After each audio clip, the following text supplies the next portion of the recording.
টক ঝাল মিষ্টি আমসত্ত্ব। আর এই আমসত্ত্বটা মাত্র একদিনে শুকিয়ে নেওয়া যায় আর তৈরি করা খুবই সহজ। প্রথমে এখানে নিয়েছি আমগুলো পর্যাপ্ত পরিমাণে পানি দিয়ে সিদ্ধ করে নেব। আর আমটা যখন সিদ্ধ হয়ে যাবে তখন কিন্তু আমটা ফেটে যাবে। আর ওই পর্যায়ে আমি পানি থেকে আমগুলো তুলে তারপরে ঠান্ডা করে নিচ্ছি। আর ঠান্ডা করে নেওয়ার পর খোসাটা ছাড়িয়ে নেব। প্রথমে বলে রাখছি, ভিডিওটি ভালো লাগলে একটি লাইক দিয়ে ভিডিওটি কন্টিনিউ করবেন, আর বেশি ভালো লাগলে শেয়ার করার অনুরোধ রইল।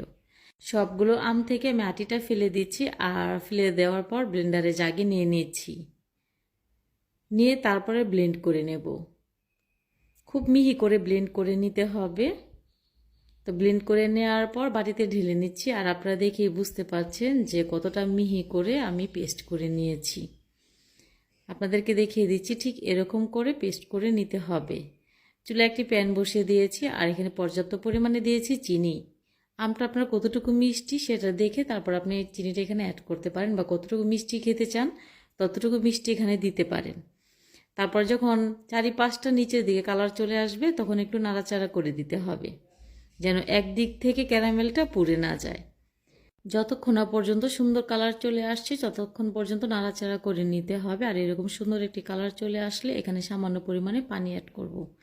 আর পানিটা নাড়াচাড়া করে আর একটু মিশিয়ে নিচ্ছি। নেওয়ার পর তারপর এখানে যে আমের পিউরিটা আগে থেকে আমি রেডি করে রেখেছিলাম, ওই আমের পিউরিটা ঢেলে নিচ্ছি। আমের সাথে ক্যারামেলটা নাড়াচাড়া করে খুব ভালো করে মিশিয়ে নিচ্ছি। তারপর এখানে অ্যাড করেছি বিট লবণ, আর দিয়েছি স্বাদ মতো মরিচের গুঁড়া।